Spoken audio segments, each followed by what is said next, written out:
Here I have Realme 9i, and today I'm going to show you how to enable power saving mode on this device.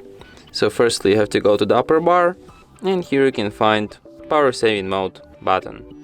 By tapping on it once you can switch this mode. By holding your finger on it you can access some of its settings.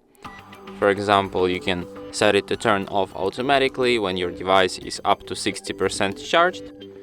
You can turn it on at a specific battery level, and you can also set a default optimization to it. For example, you can reduce screen brightness, you can change auto screen off time to 15 seconds, you can disable background synchronization and lower screen refresh rate.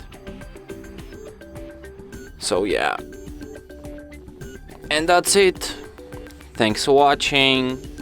If you find this tutorial useful, don't forget to hit that like button and subscribe to our channel.